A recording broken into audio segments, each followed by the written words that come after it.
6, 5, 4, 3, 2, 1.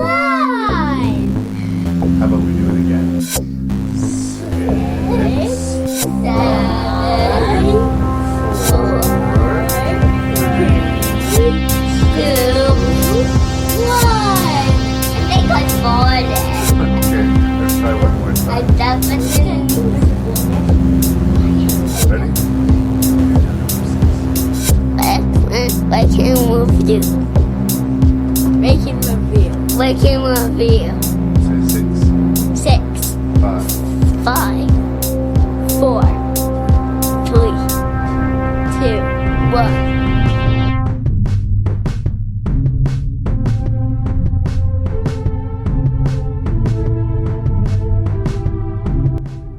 Greetings, Rank and Review listeners. You're about to subject your ears to episode 245 of Rank and Review Directed Horrors. This is the voice of your host and random Canadian, Larry Parsons, and our regular guest, the Beckmann, is going to be here to help me discuss these 6 horror films who come from directors that we respect. In fact, it is the directors that bring us to these movies, more than the genre, more than the typical violence and scares of horror. The directors are what got us excited about these films, rightly or wrongly. As usual, you can send your feedback to ranknreview@gmail.com. That's ranknreview@gmail.com. The website is ranknreview.ca.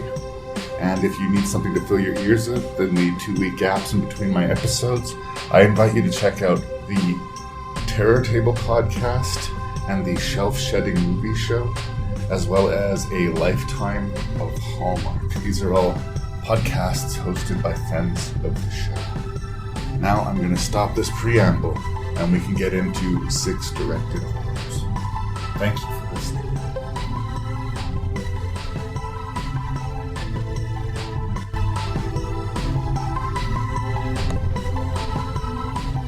Ladies and gentlemen, welcome and prepare your ears for the 245th episode of Rank and Review. I, as always, am your host and random Canadian, Larry Parsons, and regular contributor, Mr. Lee Beckmann, has returned. And you're gonna double dip on Lee because he's also going to be featured in the following episode, in which we will finally conclude our discussion of the Nouveau Halloween trilogy. It was all part of the Plaster Man. That's right. So thank you for coming back to the show. The theme this time, although they're all horror movies to be fair, so I guess you could say horror, but there are different reasons that will bring me to a given movie. There's an actor I like in it. It's got good buzz around it. Yep. You heard so-and-so was going to be naked, right? There's things that will draw you to a movie, but for whatever reason, the thing that excites me is like a new Coen Brothers film or a new genre entry. Like, remember when we could still anticipate a new John Carpenter film? It would be like, sweet. Yeah. It's like, what's the movie about? Well, I'm curious to know what it's about, but the fact that it's directed by John Carpenter is kind of enough. Yep. And there was a time where the auteur was way more respected. Not to put all of the movies on this list, of course, on that level, but like all of these movies I came to basically on the basis of the strength of the director. Mm-hmm. I mean, let's be real, I probably would have got my way to them in another way because of my obsession over horror movies, but yes, a given director I will become loyal to, and I will even if you give me a descent, like I will sit through 2 or 3 pretty bad movies patiently with a smile on my face, even just because of how much I appreciate what you gave me once upon a time. So this is what it is. How do you feel about that? Do directors bring you to the movies as much or more than any other one ingredient? It's definitely one of the main ingredients, especially when that filmmaker has their own sense of aesthetic or identity. A Neil Marshall is a Neil Marshall picture, as we will talk about.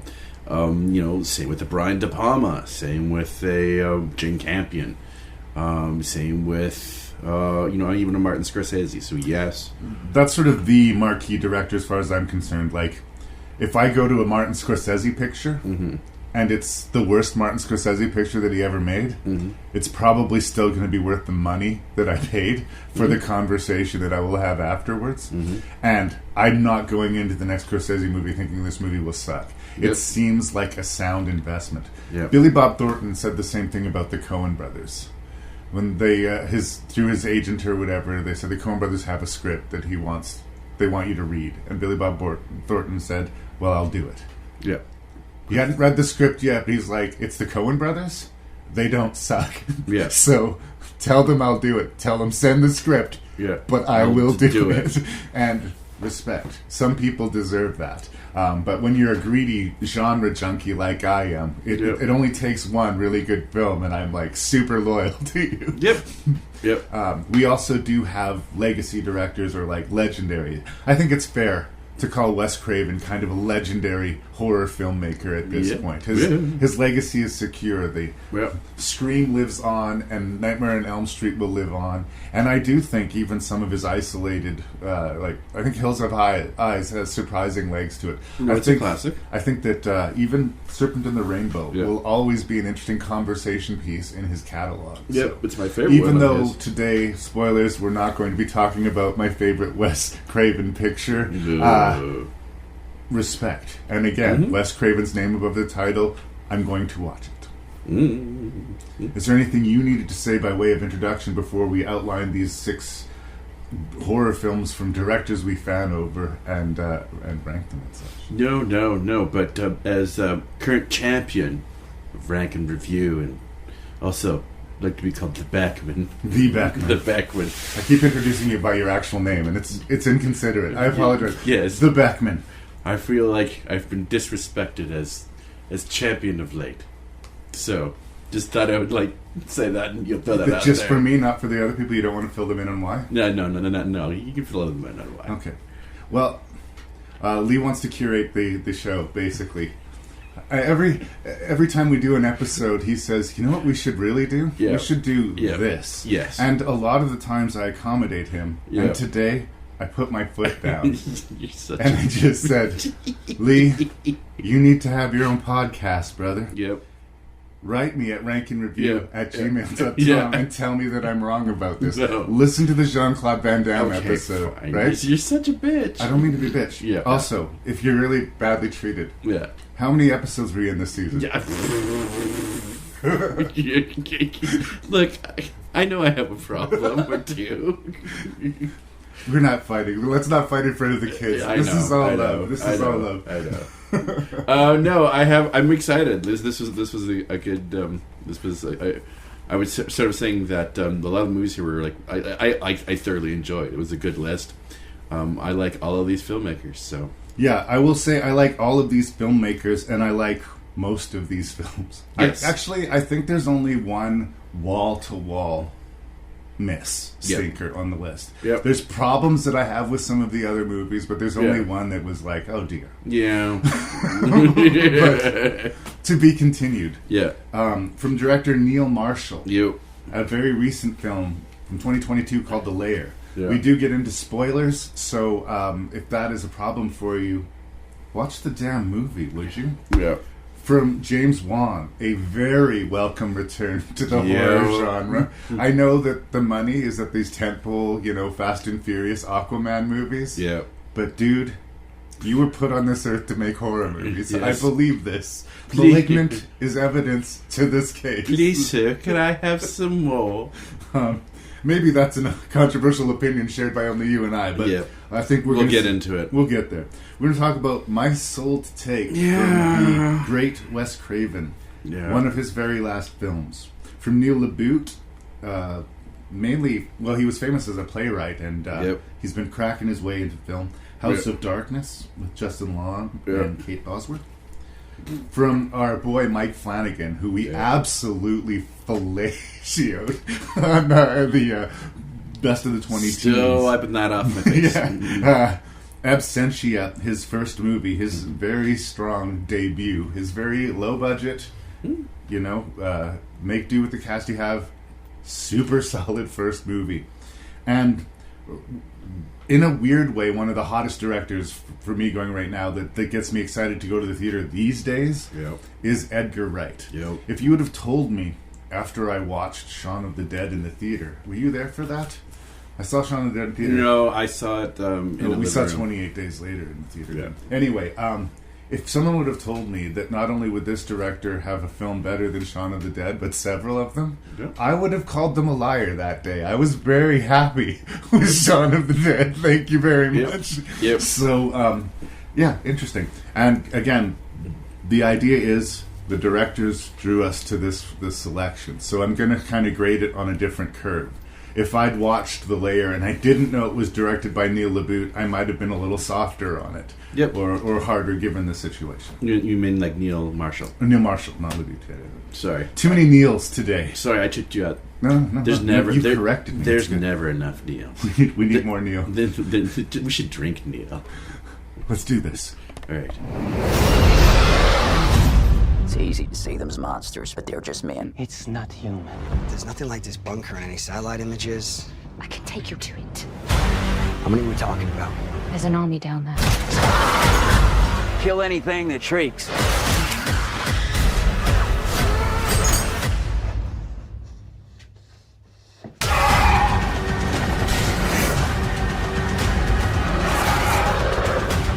Batter up, you son of a... camera! Quit screwing around, dude. So The LAIR from Neil Marshall, as I said, The Descent is a masterpiece. And Dog Soldiers is a bona fide cult classic. And The LAIR is a crossbreeding of those two titles. You got the macho sort of military angle. You got the creature feature. And you got the claustrophobic environments, not to the same degree as The Descent, but and you got some female badassery on display. It's significantly worse than both of those films. Significantly. But it's not bad. But I am confused. Because with less money, he made a way better werewolf military movie, right? And in a similar vibe, he's done this claustrophobic creature feature with, again, less resources. So why is it that 10, 15 years after that, this movie seems kind of by the numbers except for in its most excessive moments? Because that's where he definitely seems comfortable. In the action beats and in specifically the violence. So, no, I do not give it a thumbs down. I do give it a thumbs up. But I give it a thumbs up with this still bitter aftertaste where I'm like, I'm kind of disappointed. Like, it's good, but it kind of should be great. Now, it's got some script problems and just the structure of it. And I will tell you why. I think one of the things that Dog Soldiers got right that this movie does not is that it relatively stayed in one place. Where The LAIR, they're moving around. I also think there are two problematic performances, possibly. Two? I think having a weak performance here or there in a horror movie is something that, like, unless it really, really grinds things to a halt, I tend to be a little bit more forgiving of. But Jamie Bamber is not new. Jamie Bamber is not a new actor. And he is terrible. His accent is terrible. So good on Battlestar. The accent is terrible. The execution is terrible. I really wish somebody on set would have whispered in his ear and told him it wasn't working. Pull it back. It really wasn't working. And he's one of these characters who's the super badass, and he doesn't last that far into the movie. But he does destroy the credibility of every scene that he's in. The other thing I'm going to pick on a little bit is Charlotte Kirk, our lead. I think it's more a script problem than her, but I think a better actress could have hidden the cracks a little bit. Also show like a little more vulnerability. She just has this sort of, it's a one-note performance of her just pissed off. She does rarely ever puts a foot wrong. That's true, but that's common of like a lead of the movie. It's a common mistake that writers make. They think that that their hero needs to never put a foot wrong. But I think worse than that, she seems like she's read the script. She seems like she knows that she's going to reach it to the end of this story and that she doesn't need to be worried. Yeah. Everybody else seems worried and seems to be respecting the stakes. But yeah. She looks cool and she looks badass. The Snake Plissken problem. And she does deliver the... And if it was that type of movie, but it's not trying to be that type of movie, right? Yeah. And Dog Soldiers was kind of being that in a deliberate way, but I didn't feel that as much here. I felt this was being a little bit more straight-faced, and she and Jamie Bamber actively worked against it. But here I am being the negative Nelly critic. When the dude's face gets literally ripped off of his skull in that one scene, and the basic attack scenes on the base when, like, they first learn what they're up against, so the first round goes badly, and then they gear up and prepare for the second round. Yeah, like, the movie does work. And again, if this was a debut from a new up-and-comer, I would say let's keep an eye on him. In this case, I'm saying, Neil, what happened, brother? Yeah. Yeah. So I pass that over to you. Well, there's more things that I like that I don't like in this movie, but my sentiment's pretty much the same. I sort of have it here. Is it's hard to wag my critical finger at a creature feature, such as Neil Marshall's The Lair. It definitely has like the story structure of Dog Soldiers, but it's the script, as you have talked about more than once, and like it needed a couple of more drafts, even for the B movie that it knows and wants it. And I love the fact that it's a Neil Marshall picture on the opening credits and the John Carpenter font. I'm like, yeah, you're tickling all the right bones. He wants to be John Carpenter, but this is the wheelhouse he's played in. He doesn't really step too far outside of genre films. And if someone's going to be the new Carpenter, I think he's in the running. I mean, Rodriguez wants it bad, but I think his desperation costs him points. And not everything that Carpenter made was a grand slam. I know we like to oversell it, but it's true. Not everything was amazing. Yeah. So he doesn't have to be amazing. And this is not a catastrophe. Yeah. I have this problem where I tend to focus, especially if it's a film critic I like, I focus on the negatives. Yeah. Sometimes I think people who listen to the Coen Brothers episodes would really wonder whether or not they're my favorite film critics. You're harder on the ones that you love.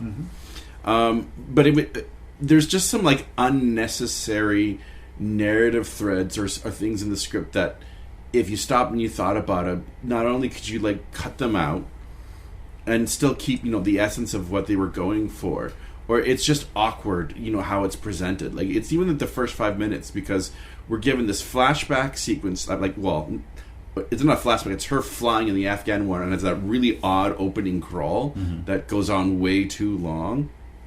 And then we have this quick flashback of a scene between her and her daughter and the person that's going to take care of the young girl as she's away, when all you could have had is just a quick little blurb, because that's her motivation, and we never see the mother, or we never see the kid ever again. And it's just solely there just to be that's her goal, to get home, for us to sort of gravitate towards the character. And it goes on just for too long, and then it jumps back to this fighter jet sequence. It's so bizarre. Well, and this whole military thing, it's interesting how distinctly divided along gender lines it is. If it's a dude, he's fighting to get back home to his wife. Yeah. And if it's a woman, she's fighting to get back home to her kids. Yeah. It's amazing how consistent this is. Yeah. You didn't even need the scene, because they mentioned the kid more than once. It's not like the first time. She has that locket, and there's also that great shot that is straight out of a Sam Peckinpah, Bring Me the Head of Alfredo Garcia. When she crash lands, she's got that locket, but it's fallen just by her hand, but the chain is still over her hand. I'm just like, I know that shot. Nerd. Anyways, there's all these little loving tributes, little Easter eggs, as the kids call them these days. Right. But it's just awkward, and then it has that it feels like lazy filmmaking, and they ran out of time. But they have that awful sort of action montage where they're all walking away, getting ready for the big fight with the cheesy '90s music. You can almost hear Firestarter by, what was that band called from the '90s? Oh, the electro bass band. Yeah. Anyways, it's in that movie, and that was tiresome by the late '90s. It's why are you here? It was just sort of like some very Well, I thought lazy, that was maybe awkward. a self-conscious sort of I'm of the vibe of Carpenter of that 80s retro. Because those synthy vibes that you're talking about are showing up a lot in horror movies. To the point where it stopped feeling like a reference and it started just to feel kind of lazy. It's like, easy, we'll just put a few low synth bars beneath this and it's cheaper than actual music. Yep, but there are some, there are some actually some pretty solid performances among the sort of red shirts, and that's where I think one of Neil Marshall's strengths are. The secondary characters are glowing. Yeah. I want to shout out Hadi Kianpur. He has, I can't remember the character's name right now. Kabir, who plays that sort of freedom fighter. We've seen this character before, like in Rambo or... Oh, right. He's the good bad guy. Yeah. But Jamie Bamber, take notes, because he actually makes a bit of a meal out of sort of cliched.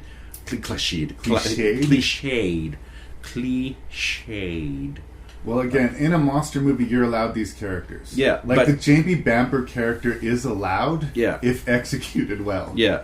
He cannot pull off an American accent. Yeah, no, not at all. But this, this actor Hadi does quite well, and he's given some bad narrative and some bad lines to choke down, but he makes it believable. And what could have easily been a disastrous role, he makes utterly watchable. And it's just nice to sort of point that out, saying, "Hey, here's this struggling actor that gives a shit." Yeah, and I like that the sheep, let's be honest, everybody except for our main character is completely expendable to this movie, right? Yeah.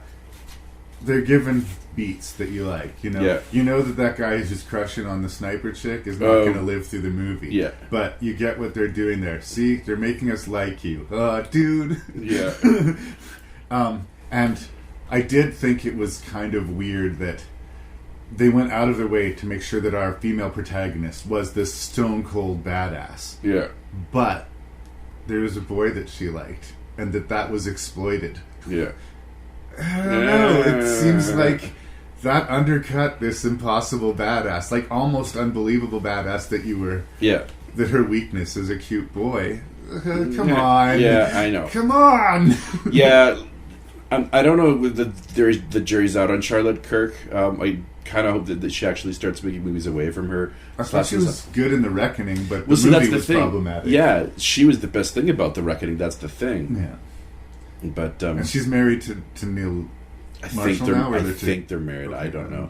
They seem to be creatively Neil entangled. and I don't talk anymore ever since we had that fight. But they seem to have been creatively entangled for the last couple of movies. Yeah. And the last couple of movies have felt different as a result. And they've got 2 others coming out. Yeah. It's like a film more. Anyways, it's just, I think the clunkiness of some of the script and just some of the acting makes it sort of all right. To me, once again, I was talking about how the template for action horror movies would probably be Aliens, at least sort of in the modern age. What makes Aliens so superior to a film like The LAIR, where part of that DNA is Aliens? What elevates it from amazing B movie that has grade A production value, writing, directing, acting, and then The LAIR, which will be sort of forgotten into the whole movie abyss. Yeah, I mean, we're a little bit apples and oranges to some degree. I think that A, the money Cameron was playing with, and B, the fact that he had all of his backstory and all of his exposition handled by another movie kind of started him in a little bit ahead, right? Yeah. But I mean, I like the monsters. They're big, teethy, drippy, gross monsters. Like sort of like shoot out some kind of I can't remember what's their big thing. Well, they seem to have be able to psychically fudge with you a little bit. Like they knew that guy was the one reason she would come back down and not just leave. So they kidnapped him instead of killing him, right? Okay. So they seem to have some psychic ability, and they seem to have a little bit of Resident Evil wolf out. I don't know what you would call it. They've been genetically created, but they're not super soldiers. They're just monsters. Yeah. Something went terribly, terribly wrong. Yeah. And again, there's nothing particularly new about that, but I did like the look and like how gloves off. When Yep. when the creature was in the room, nobody was safe. Like, Yeah, no. They are a threat. I also want to shout out Jonathan Howard, who plays, I think, Hook. I think his death is the whole now go fuck off. Like, And takes one for the team. He'll always give us usually one super Macho badass character Yeah. that has those, like, their whole every speak is basically a one-liner. They're not even real. But and again in Dog Soldiers, at first it was kind of almost distracting how Yeah. chachi and macho the dialogue was. Yeah. But then I was reminded Predator did this exact same thing. Yeah. Like they gave us these impossibly macho, like almost Only in the 80s. hard to take. The level Yeah. of testosterone is just blinding. Yeah. And they believe themselves absolutely indestructible. Yes. There is something super satisfying about seeing them realize that not only are they not indestructible, but they're fighting a losing battle. Yep, it is not going to go well. That subversion works for me almost every time. Watching someone go from badass to oh shit is a good journey for me. Yep. Especially in horror. Yep. No, like I said, the LAIR it's good, but it's not great. It's funny because this sort of speaks to the double-edged sword of the theme of this episode. Would we have liked this movie more if it was directed by someone else? If it was someone else's first feature instead of Neil Marshall's fifth or sixth, whatever it is, would we have a different opinion of it? Does our baggage we bring affect our enjoyment? Deep. Something to think about. Maddie, who are you talking to? Gabriel. Is he your imaginary friend? Imaginary? He's the devil.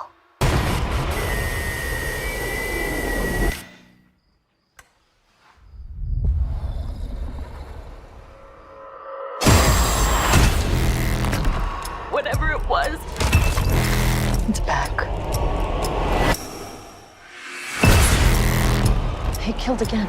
He's getting closer. He wants to talk to you.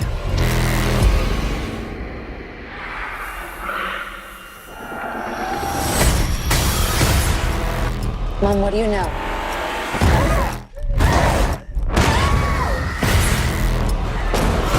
He's coming for me.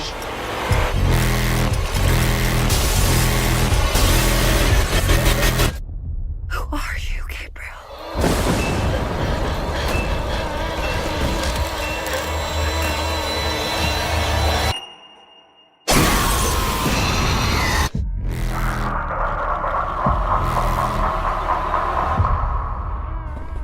So we're going to talk about James Wan's *Malignant*, but Ooh. I'm going to get there in a kind of roundabout way. Okay. A year and a half ago, I had the amazing opportunity to walk across Spain and spend some time in Madrid.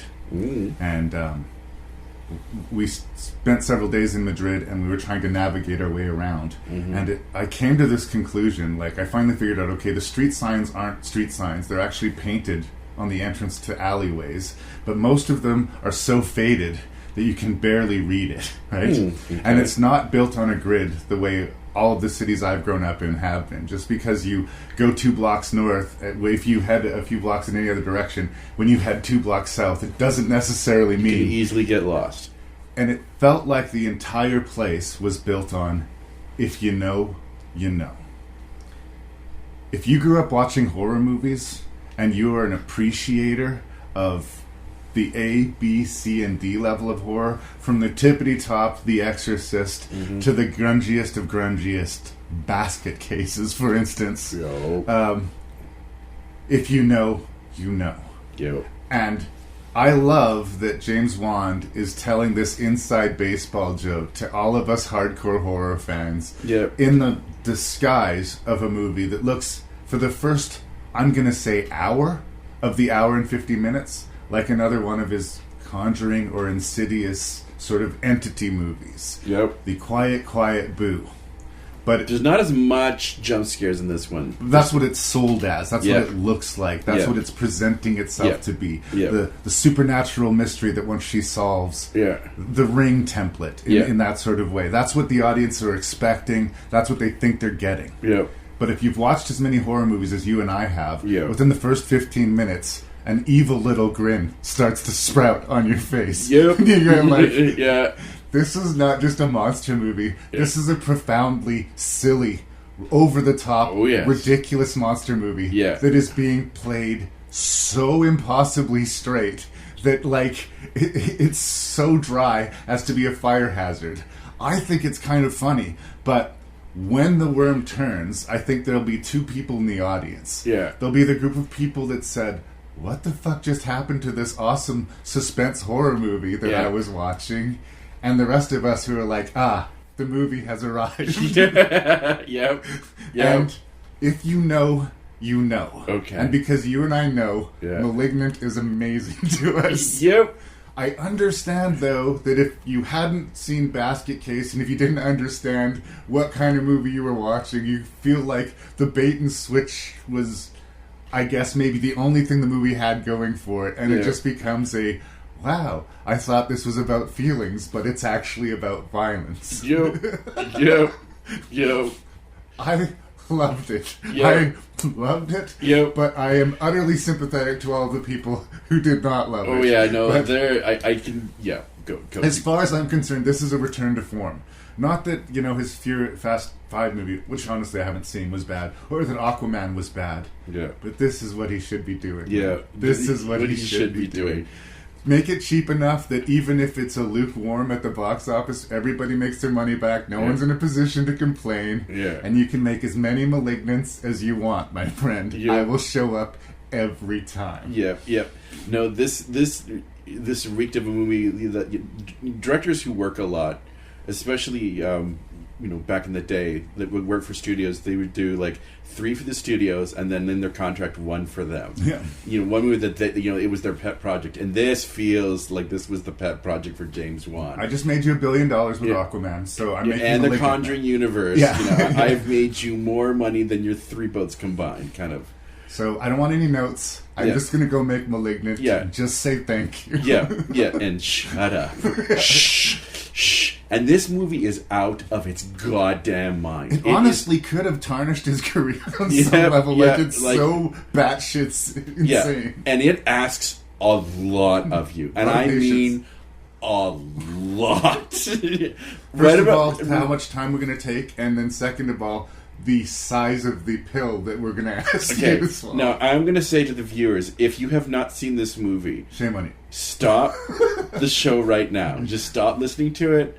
Watch the movie, because going forward there's going to be some spoilers. And really, if you are a horror fan, within the first 5 minutes you even know what's kind of most super savvy fans will get there, or if they didn't, when it happens they'll be like, nice. Nice. Yeah.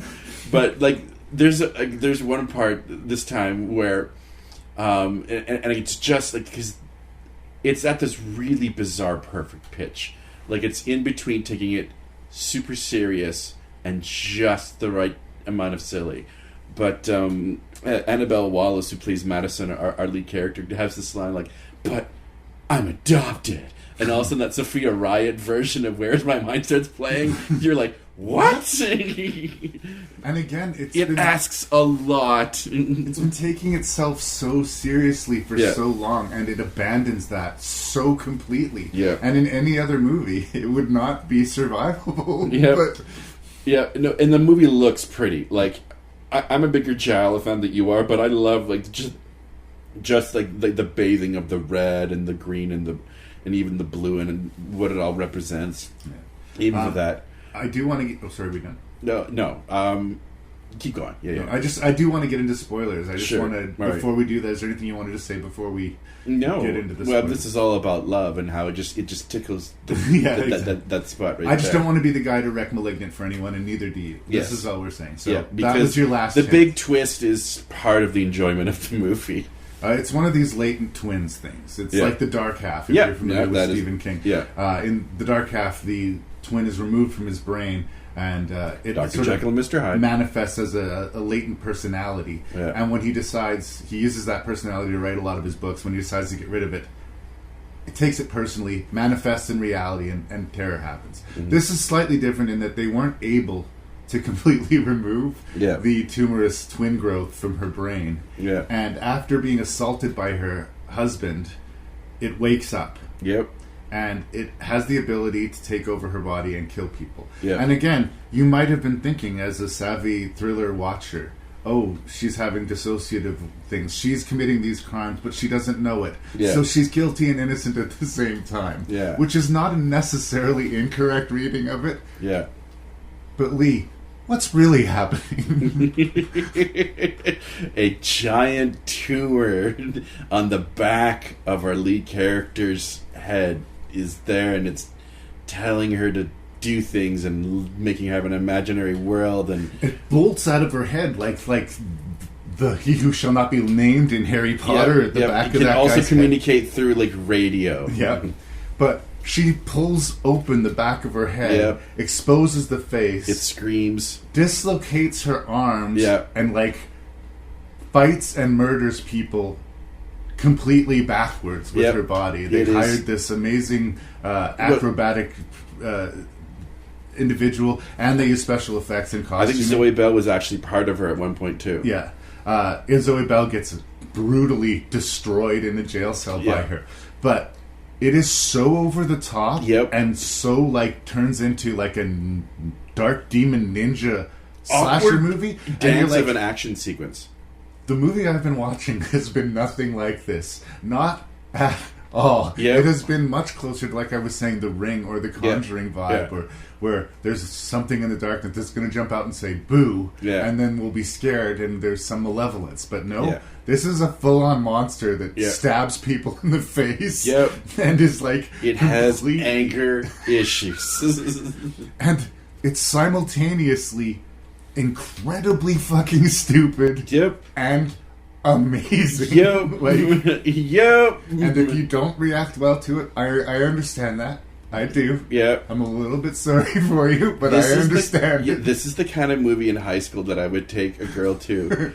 and that would end the It relationship. would end anything good before it even started, but I would fucking love that movie. That movie, like Army of Darkness, which we also saw late tonight. We showed her daughter. This was is another one where I loved it, but the girl next to me was like, "No, we have nothing in common." No, This is one that would be really uncomfortable to watch with somebody who hadn't seen, because I would be physically squirming for the first half of the movie just in anticipation of Yep. how crazy. Yep. Like, a lot of movies go crazy in the third act, but Yep. not a lot of movies go this crazy Yep. in the third act. Yep. And, right, so it's a risky maneuver. Like, I have to respect it. Like, Yeah.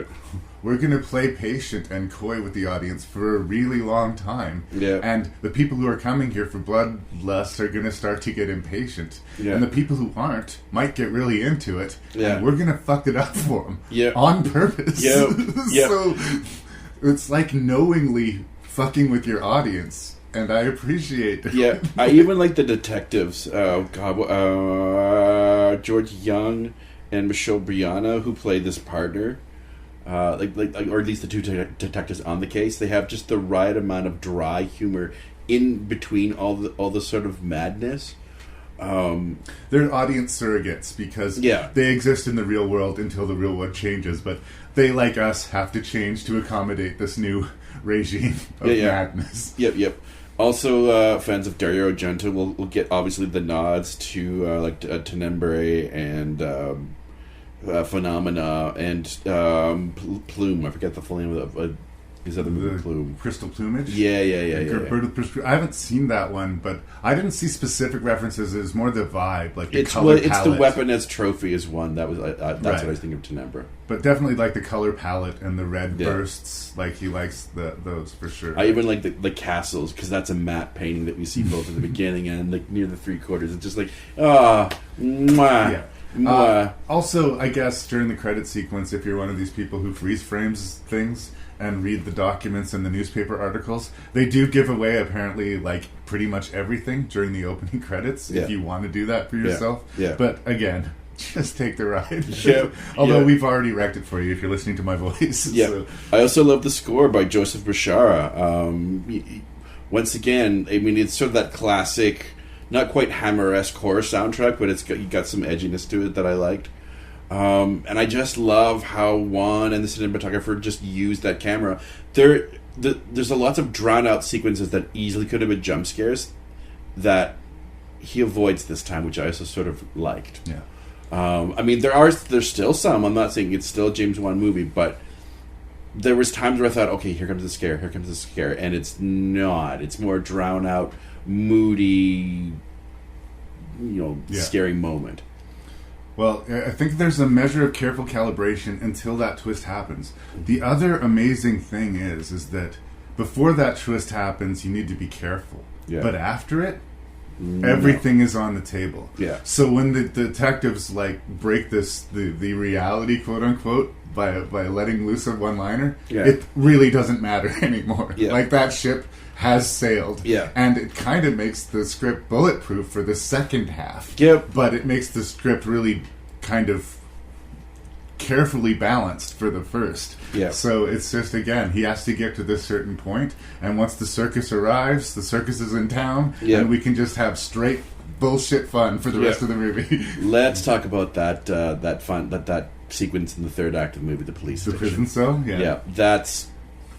She's been in the wrong place at the wrong time enough times and has enough physical evidence on her person that she's arrested, and fair enough. Yeah, even that sequence before, because it is the mom that's trapped in the attic, and she falls from the roof. I thought, you look pretty fucking guilty. Yeah, yes. It just, and then I had that comedic sort of, long shot of her crying in the car, and the sister telling her, "It's gonna be okay. It's gonna be okay." It's not. It's gonna be okay. Really. But so she's in this prison cell, and if you know a little bit, if you've been paying attention a little bit, it's sort of triggered by violence. Yeah. And Zoe Bell, with this really hilarious... Who is this great stunt what do you call it? Mullet cut. Yeah, she's a stunt actress. She did almost all of Uma Thurman's fighting in Kill Bill, and blah, blah, blah, blah, blah. She starts mixing it up with her. And she's going to hit her, and when she hits her, something is going to happen. Yep. But you don't think she's going to peel the back of her head open and kill every woman in that cell in as brutal a fashion as you could possibly imagine. Yeah.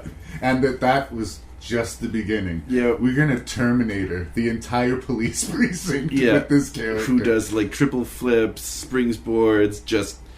And it's not credible. It's not believable at all. No. But you're too busy trying to pick your jaw up off the floor and reattach it to your face to even complain about it. Yeah. And it's amazingly executed. Yo. And again, another movie, it would break it. It's so different from what it was that it's no, these are two different movies. It's not even From Dusk Till Dawn. No. It's a much more severe change than that. No, I admire the lunacy of this movie. I really did.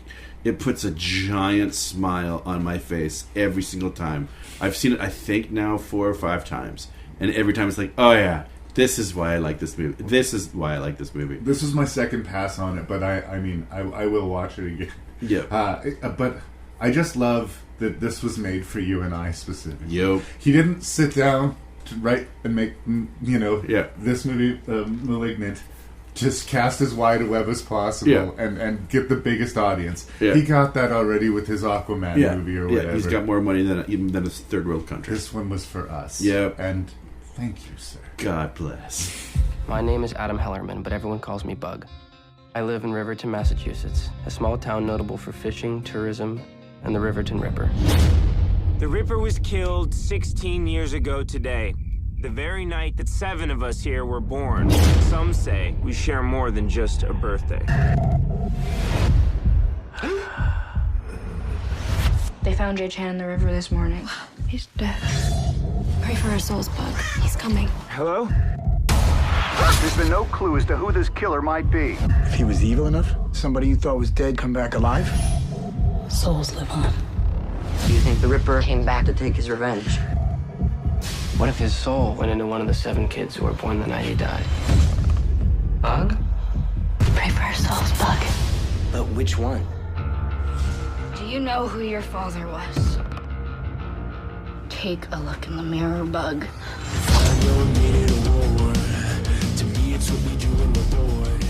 You killed people, Bug. So once upon a time, Mr. Beckmann, you and I reviewed a Wes Craven joint called Deadly Friend. And it was not good. It was, in fact, hilariously bad. But I don't believe that was a Wes Craven screenplay. And I also believe you and I talked about The Hills Have Eyes Part 2. And that was an embarrassing sort of kind of catastrophe, but it came out of a place of needing another job and needing to make some money. And, no judgment here. No judgment here. I mean, I'll judge him a little bit because he knowingly put out bad product, and I can't endorse that. Okay. But my soul to take, although it is not worse than those movies, because those movies are terrible, stings a little bit more because it is all Wes Craven. He wrote it. He directed it.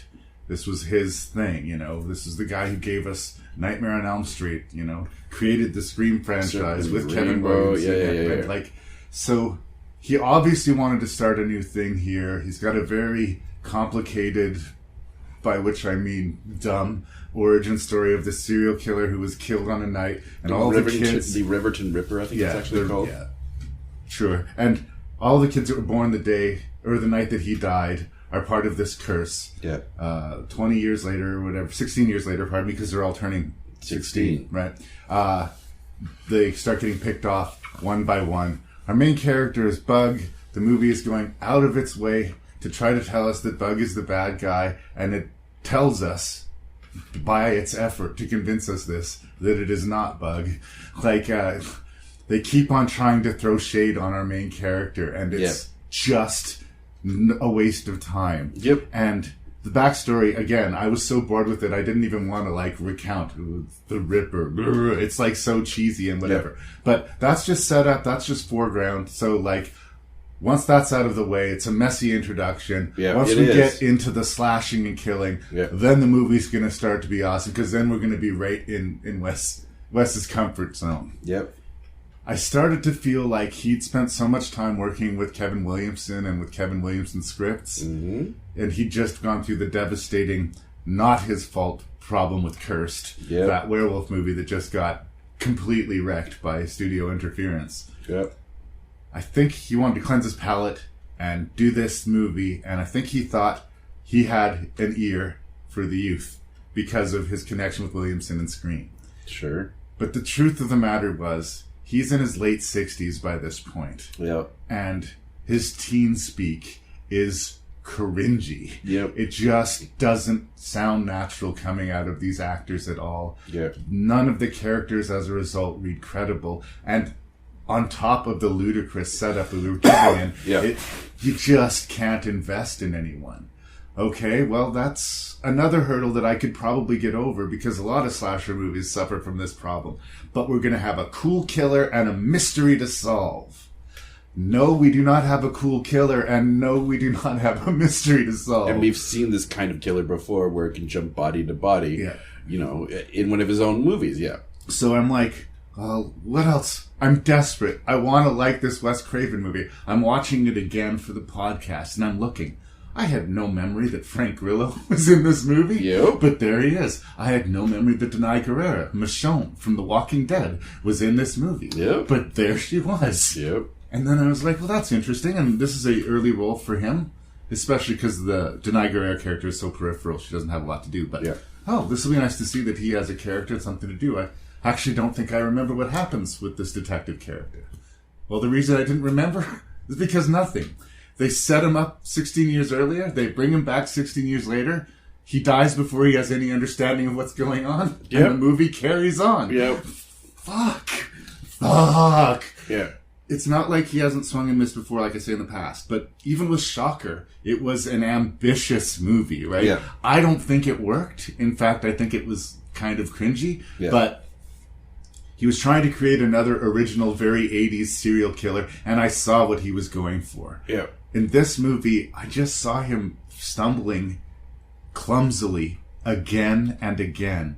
And I am so grateful that he did Scream 4 before he passed away, because I would have really hated it if My Soul to Take was his last film. I don't know if it's coming across, but not a fan. No. This movie does scream, or feel like it does scream a little bit from studio interference. We talked about it earlier, just not off camera, off microphone, that they had what's called test screenings, but they showed it in the afternoon, and the target audience is at school or at work, not the sort of 40, 50-year-olds that are recently retired. But could show up to a 2 p.m. matinee showing on a Tuesday of My Soul to Take and hated it and had lots of complaints, both of like the beginning a little bit, but also the third act. And so they reshot a lot of the third act.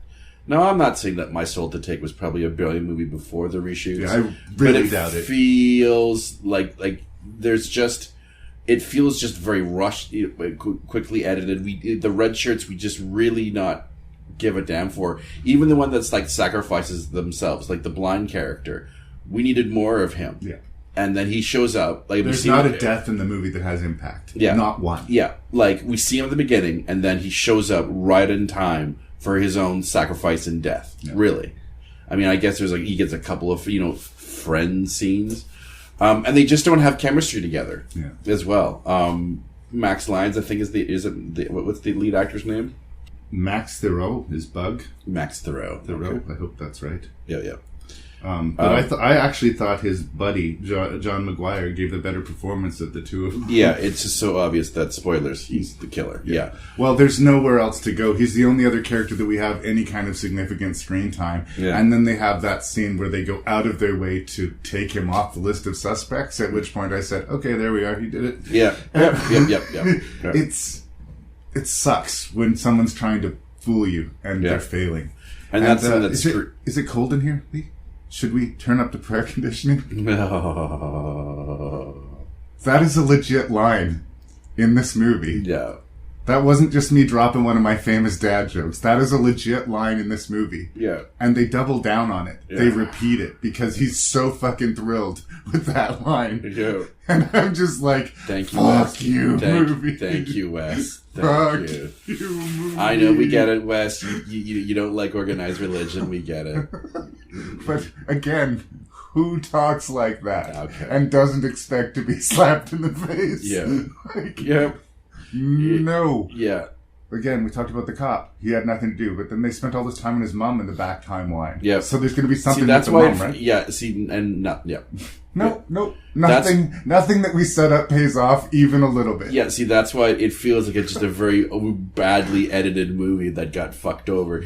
Apparently he had this quote where he was like getting really hurt. He was hurt by the critics saying, you spent all this time making this movie and then in such a quick time, the critics can demolish it. And the movie... Was it about this one or about Cursed? No, about My Soul to Take. Okay. He felt a little bitter by the end. Okay.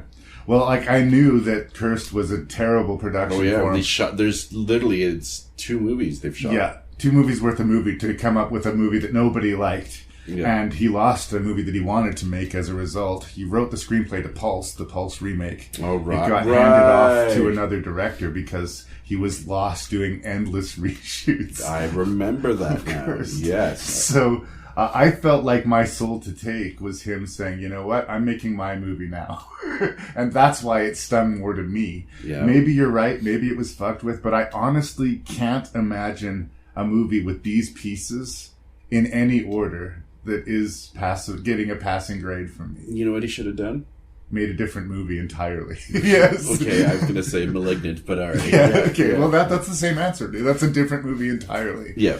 There's a scene with Bug sitting out in the woods. Yep. Mimicking the voices of all of his dead friends. Yeah.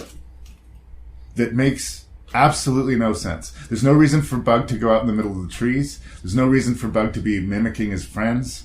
All that is for the audience to make us think Bug is crazy. Yep. And I find that insultingly bad writing. Yeah, the movie is trying to think itself that it's way smarter than it actually is, and no. Also, just the action sequences, with the exception of the opening chase and the ambulance, and then the first killer, the first kill off the bridge, are really unimaginative. Yeah. There's nothing really to them. It is just sort of senseless butchery, and it's not all that. It wasn't shocking. No. It was just, meh. We've come a long way from The Bastard Son of 1,000 names. Yep. No, and that's the frustrating thing about My Soul to Take is like that. There's nothing really overtly wrong about it. It's not original. It's very, by the numbers. The mystery is not satisfying. So yeah, it does feel like it is a letdown because this was kind of, I did all this for the studio, one for me. Yeah. And it just should have been better. Yeah. Even the whole idea about, because he's having psychic visions. Yeah. They could have played so much more imagery or ideas into that because or he was getting a power up. Maybe the Ripper was gaining something from the souls, but do you remember that Jet Li movie, the one? Yeah. The really fucking stupid Jet Li movie, the one where he has to kill all of the other versions of Jet Li, and each time it happens, he gets more powerful. It's sort of some interdimensional Highlander or whatever. Yeah.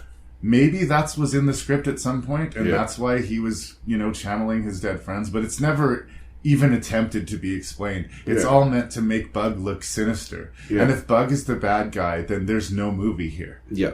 Like, if what they want us to believe is the truth, then the movie is completely without revelation. Yep. So what they're asking us to believe is bad, and what the truth is equally bad. Yeah. So I'm just beating the shit out of this. And you would never believe that I have so much respect for Wes Craven, but I really do. You lie, sir. I really do have a lot of respect. Come on, you really liked Vampire in Brooklyn. Yeah. He did have his gutter balls, and unfortunately this was just one of them. Yeah. But we can't be that angry. Hey, he gave us, I think there's more hits than misses. Oh, yes. I honestly do. Yeah. I honestly do. But I think part of that is the genre. I feel the same way about comedy. When you're trying to make me laugh, if you're failing, it sucks. It hurts. And when you're trying to scare and outsmart me, and neither of those things are happening, it's My Soul to Take. Yeah, and apparently it was one of those post-conversion 3D movies as well. There's no woot, near, far. Yeah. There's none of that. So there's nothing that screams 3D. No. I think unless you're a Craven completist, kids, you can skip this one. You're not married, are you? Not at the moment. Not at the moment. What's that? Is somebody here? Not that I know of. Let's play a game. I don't want to play a game. Let's play. Lucy, hello. I thought this was just the two of us. You still don't understand what's going on, do you? Understand what? Oh my God. I'm tired. I'm gonna go home. No, you're not.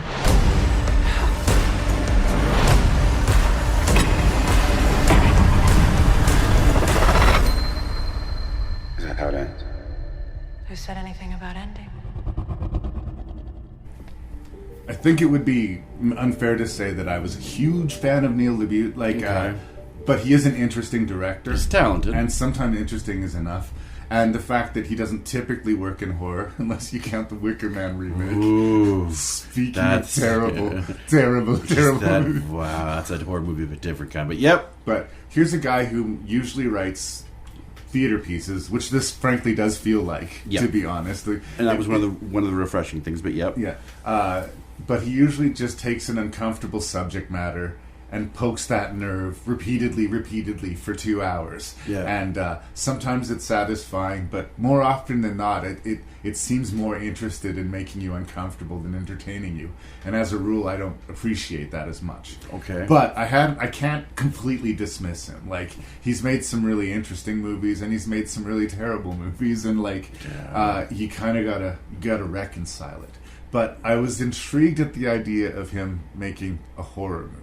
Yep. Because, most of his films are basically closet horror movies. They're just so ugly. They're a little bit awful. The characters are so terrible. They're a little bit awful. Yeah, that they almost belong in horror movies. Yep. You were talking about Jason Patrick in Your Friends and Neighbors, or Aaron Eckhart in The Company of Men. One of the best screen villains, in my humble opinion, is Jason Patrick in Your Friends and Neighbors. But yep. Just awful human beings. Yep. And he usually is sort of talking about, the most evil corners of like toxic masculinity in that way. He tends to play in that. He's very much in touch with, I would say, his shadow self. Much like sort of like Fight Club or any movie that has that sort of Jekyll and Hyde, sort of story concept. He's very much he swims to that island more than once. I think he knows it quite well. He does know the battle of the sexes. It's a well that he's gone to more than once. So here comes House of Darkness. Yep. And right away, you have Justin Long and Kate Bosworth. He's giving her a ride home to this spooky estate outside of the city or wherever they had been. And it is probably a 10-minute scene of two people in a car. Yep. Talking to each other. Yes. And right away, like, it's not based on a stage play, but a playwright wrote this. Yes. And it's going to require a patient viewer. Yes. By the time they're in the house, yes, I know what the end of the movie is going to be. I think you know from the opening credits. It's obviously playing on the lore of Dracula. Yeah. We have Mina. We have what's her name? Taken right Lucy. out of it. Lucy, the two main female characters from Dracula, representative of two of the three sisters. Yeah. And we have this sexuality seduction thing going on. Yeah. And to me, I don't think he was trying to hide it. I do think he was like, the audience is going to understand what's happening. Yeah. Justin Long has a dream/vision of a bunch of shoes stacked in a pile and a dead body, and it means something. It's not there for no reason. Yeah. And these women are acting super sus, and they have the namesakes from Dracula. He's not getting out of this place. Yep. And it's a prolonged conversation. I think he was dead as soon as he got there, pretty much. Oh, he's dead the second he got in the car. Yeah, but the conversation that they're having is, he's dead either way, but does he deserve it? He is going to die. Oh, he doesn't deserve it at all. No, he doesn't. But that's, I think, the conversation that the movie is having. And that's the very Neil Lebute part of it, right? Yeah. This guy is super scummy. And he calls his buddy on the phone, and he's bragging about how he's going to score with this, and she's eating out of his hand, blah, blah, blah, blah, blah, blah, blah, blah, blah. And, that's gross and that's tacky, and Justin Long is good at playing this type of character. Mm-hmm. That is not worth getting eaten alive. That is not a murder-worthy Or sin. the fact that he tries to lie about it. And, And, or that, like, as soon as he hears a story suggested of an orgy or whatever, he sees that as a green light to try and have sex with these two sisters at once. He's a chachi dick of a dude. Fine, whatever. But it's interesting that it starts once upon a time and it ends and they all lived happily ever after, as if like the events that we are privy to in this story were a good story. We had a moral lesson to it, like something that, and it's not that. And that's the conversation, right? They're justifying that to themselves, but this is just the guy that they're eating tonight. Yep. So I think how much joy you get out of it is A, how much you like Justin Long and Kate Bosworth. I like them both just fine. They do quite well, yeah. And B, how much you can get into a conversation chamber piece. It doesn't overstay its welcome. It is like a tight 90 minutes. And so all of its flaws are all of its pluses in that stretch. It feels dragged out, and it is dialogue dense, and it's obvious where it's going. Yep. But if you engage with it, it's like a good theater piece. It's very much the ride. Yep. It holds you. Yep. So I like it, but it is a meal that is kind of on my menu.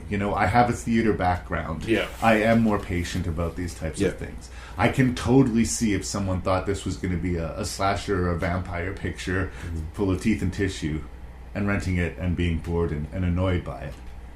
It's not that movie. But the movie it is actually pretty decent. Yeah, no.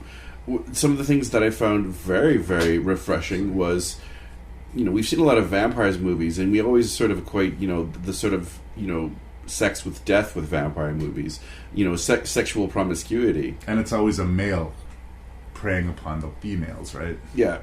But I think we've even seen that sort of giant, female vamp hunting down the boys. But these aren't the brides of Dracula. Dracula's dead, and they're just going on. It'd been a long time since I felt any sort of eroticism with any kind of vampire movie of late. And this movie, just from the talking, gets kind of sensual.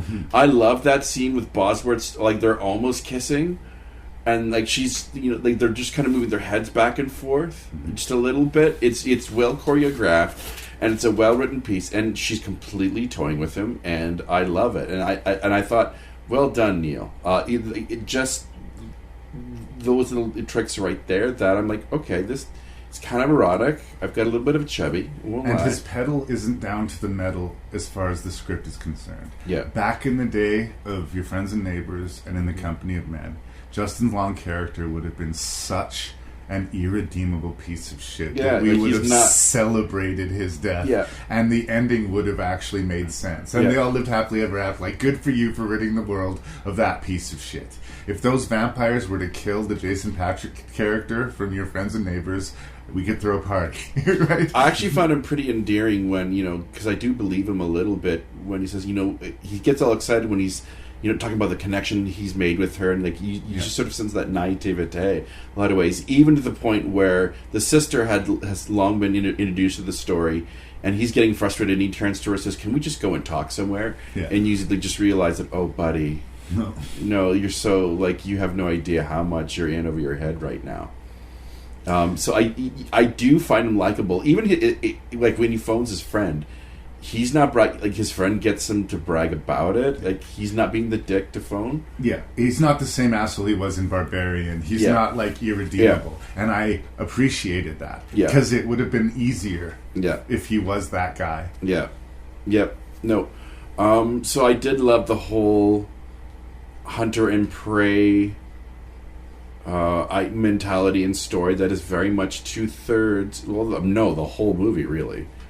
And it just, by the time the third one shows up, it's just a very quick spiral down to. They talk in the car. Taco Bell. They talk in the living room. They talk in that big fireplace room. Yeah. And then they talk in the cave, and then the credits roll. Yep. And that's another just to give points where points are due here. Yeah. There's not enough. In that way, the horror movies of the mind, like this can be done. You can do around the campfire. Yeah. I'm telling you this story, and let our imaginations fill it. But it's hard. Yep. It's the tougher path to take. Yep. It's live theater. Yeah. It's telling a story, and even limiting yourself to a certain box. Yeah. And even the dialogue, like it sort of has that sort of David Mamet structure where they repeat it at times. Yeah. But like, there's not a lot of like amazing killer lines in this script. It is really all about those quiet moments and just the theater-esque blocking of just the actors and even the camera. Schrader's really good at doing that too, actually, for someone who likes his wordy scripts. I also think that the longer they make you wait for the monster or wait for the violence, I think is probably the better answer. The more the violence kind of like. When it shows up, when he busts his knee, you're like, ow. Oh, yeah. And it's that whole dream. And And like, so it does make it punch more. But I don't think this movie's for everybody.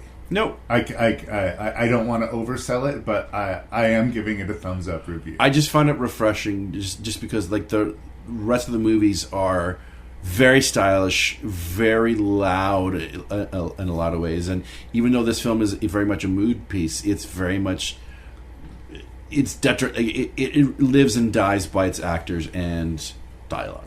Yeah, Neil won't be remembered for his directing. He will be remembered for his writing. Yeah. And I think he's slowly, regrettably, coming to understand this. I think he wants to believe himself an auteur.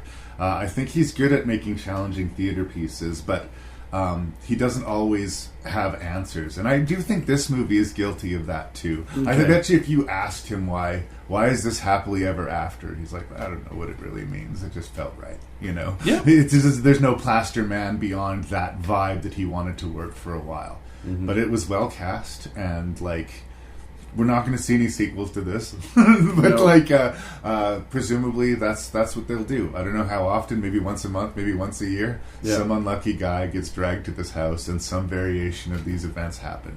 Did you see the two other? Had you ever seen the other two other actors before? Like the two, not the sisters, but at least the trio of vampires. Well, I've seen two of the three sisters in other movies before, but I didn't recognize the the last one who we're introduced to, who seemed to be able to move hyper fast. Yeah. Do you remember their names? I can tell you. There you go. So Kate Bosworth, and she was Mina. Yep. And Gia Krovatin was Lucy, and then I guess Lucy Walters was the third sister, whose name escapes me right now. Yeah. And of course, Justin Long was our unfortunate lead. Like I said, who's made a long career of like stumbling into the wrong villain's house. No, well, he's kind of been doing well in the horror genre. Of course, we talked about Drag Me to Hell and Jeepers Creepers in the past. The Barbarians. But I kept on thinking, like, because I sort of associated him with the sort of nerdy, funny roles, like in Galaxy Quest or Dodgeball, that save your money, dude. Like, you're cool and I get your vibe, but I don't know where you're going to fit in this Hollywood system once you outgrow your adorableness. And he's picked the right scripts, and he's, like you say, he's not afraid of playing a guy with a little darkness to him. Yep. And not hurting his image. To the teenage girls who once upon a time thought he was dreamy, now they can enjoy watching him squirm a little bit. Yeah. And I like I say, that he kind of, some people will say he took the teeth out. Neil Lebute needed to be harder. He needed to challenge us more. And that would have probably bothered me more if it became this feminist screed about how all men were evil, or it became about how, again, bad this guy could be. Neither of those things happened. I did find it a little groan-worthy when we start to get the backstories of the three female vampires and how wrong they were. That seemed like a very Lebutan But ploy. It doesn't go anywhere Yeah. to justify their behavior. Yeah. Not even to them, right? Yeah. This is where we came from. And at some point, they do need to drink blood to live. And it's, I guess, maybe easier for them to tell themselves that the person they do it to deserves it. It's the same guy over. Yeah. Yeah. But, no. No, it's like the Memento killings. You're bad people. We know it. You're not fooling anyone. You're not even fooling yourself. Yep. So, it's not really. They all lived happily ever after. Shame on you, ladies. Shame on you. Yeah. Good enough. These, let's call them lucid dreams that you're having. They started about the time you decided to declare him dead in absentia. You're describing visual, auditory, even tactile hallucinations. He's not the only one, not even close. They declared Walter dead in 2002. I ran into him just last week. You see me? Left behind a son who says his dad was taken away by a monster. It's sleeping.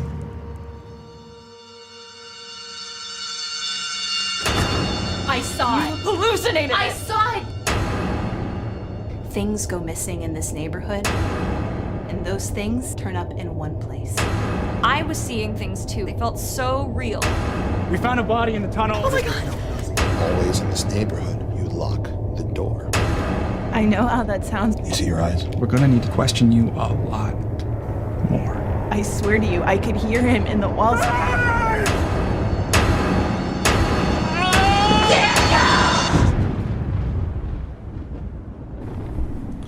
I think we've been on the record pretty clearly of our love for Mike Flanagan on this podcast in the past. Yo. I feel like our three-part Best of the 20 Teens was almost like a de facto tribute to the work of Mike Flanagan in some ways. I do believe you have affection for Mike, yes. Yeah.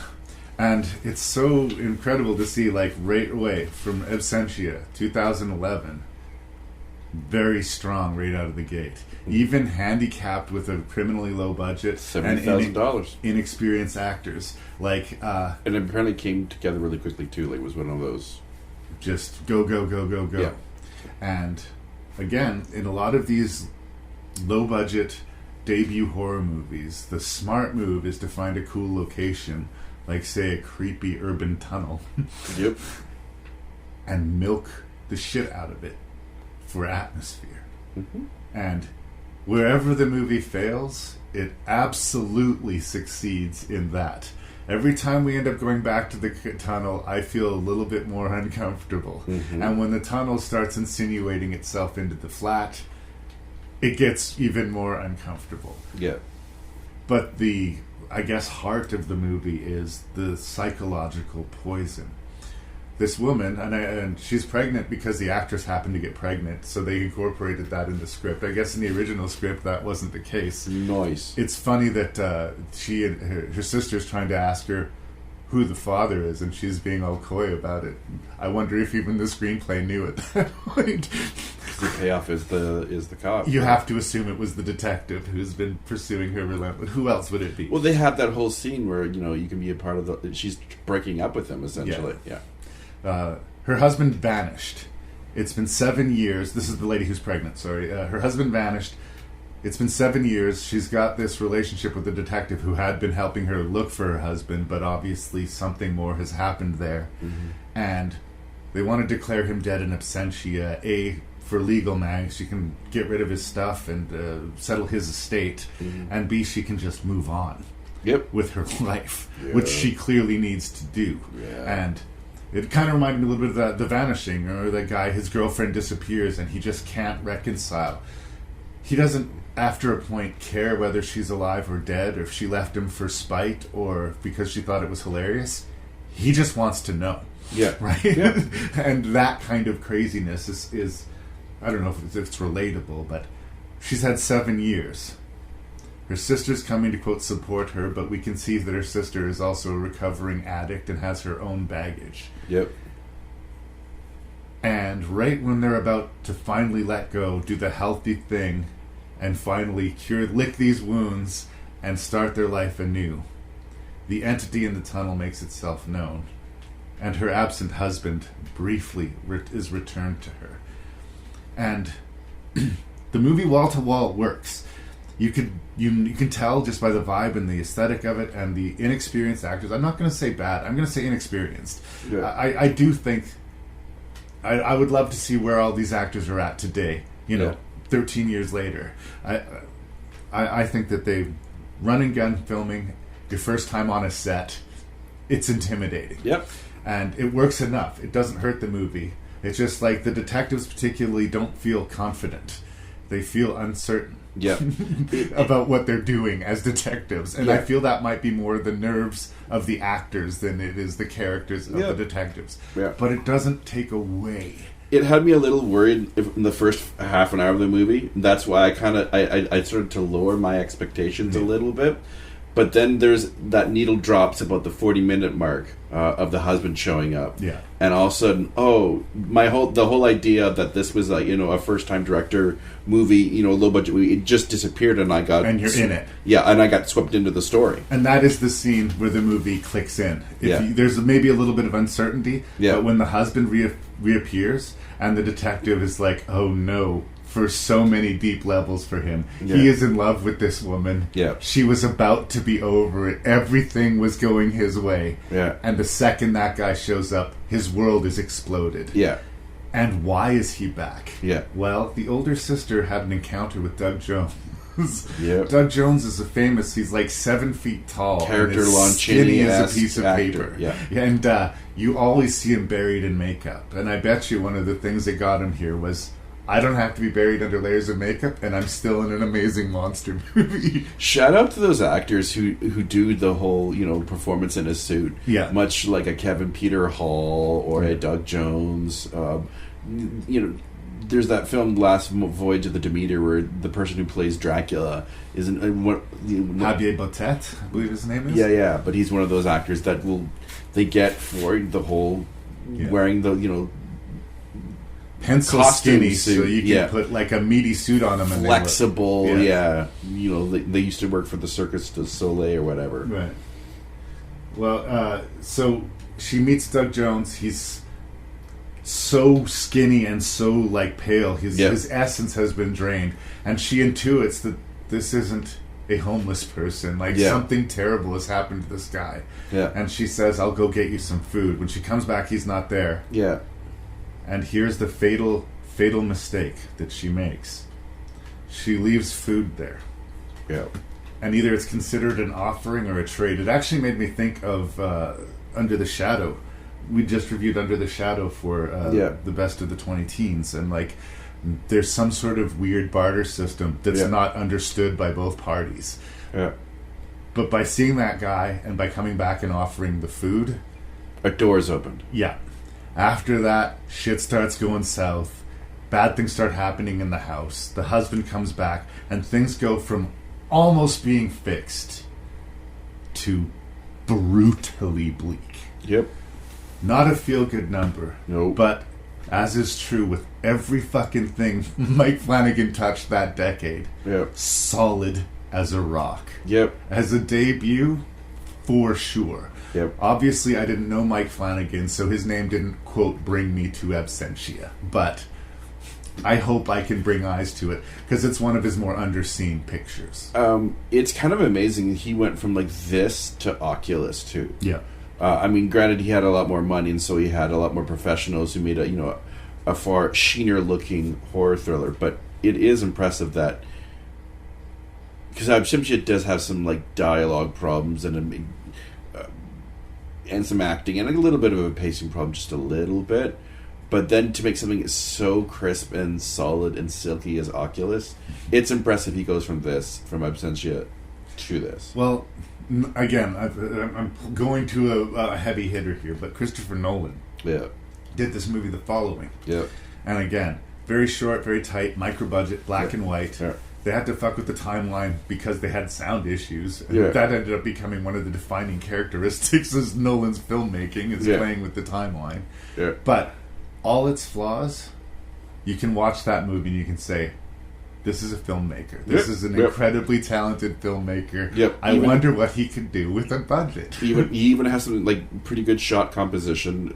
Like it tantalizes the eye a little bit without being too much special effects. It's how he sets the tables of the set pieces within the film. Your eyes engage with it, and then he uses it, especially with the shadow and whatever that is. Yeah. It's an alien, yes.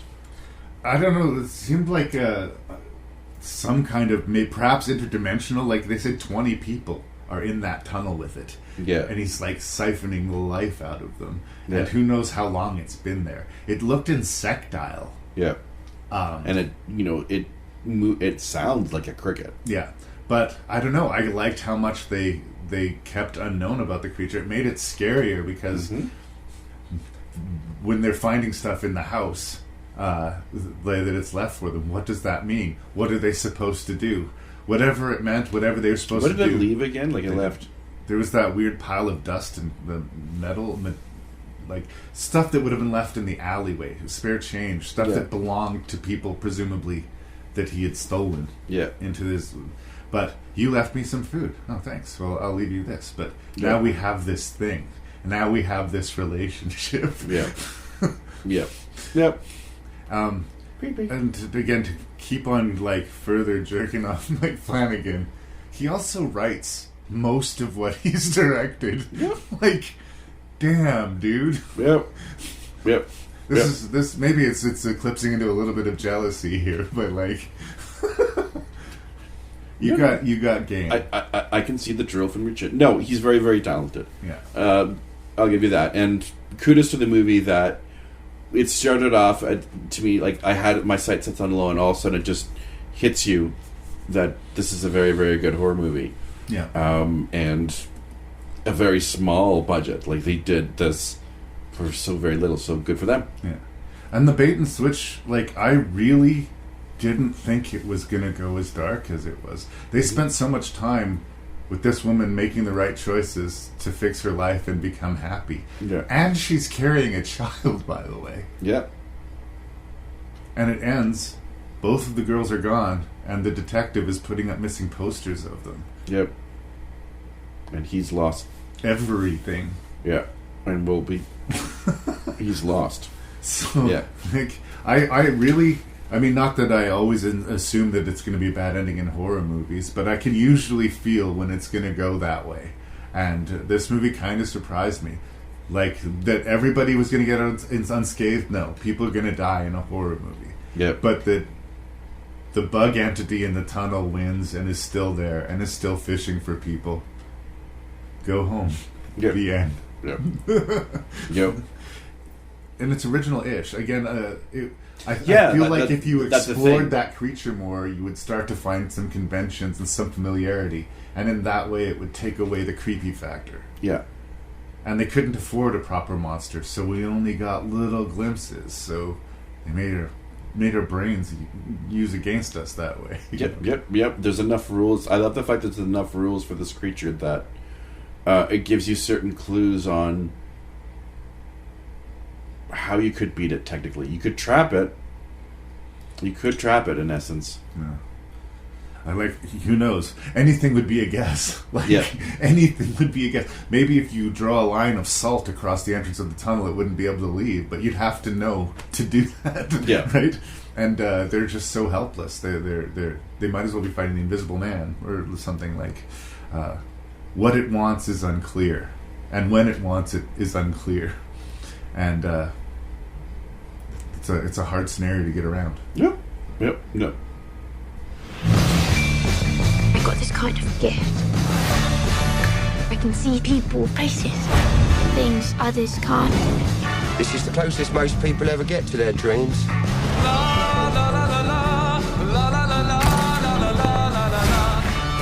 They're not just dreams. Jack, I don't want to do this. You think you can just walk away? They really happened. What did you see?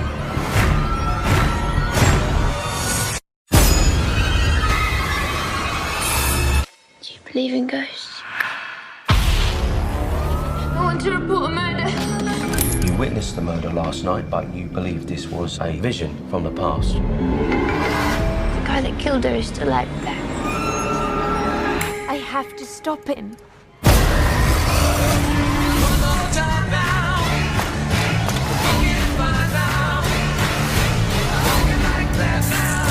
Where are you going?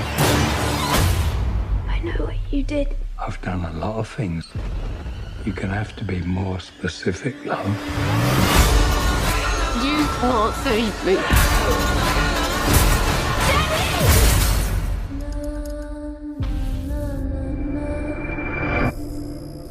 So Edgar Wright is a pretty safe bet if you're going to the movie theaters and you're putting your money down. If it's Edgar Wright's name on it. He's famous for his hyperkinetic editing. Its influences almost started getting to the point where I'm not sure if it's entirely positive. But I feel like, his style and the Kingsman director's style with the hyper editing, Matthew Vaughn. When people look back at certain areas of time and say that's a very 2000 feel, and that's a very, what we're going through right now is kind of this feel, right? Of like those quick cuts. You brush your teeth, fill your coffee. Yeah. And that's what he has been about in all of his films, it seemed like. Kinetic editing, lots of visuals, time. Baby Driver, especially Scott Pilgrim versus the World, like World's End, Hot Fuzz, Shaun of the Dead.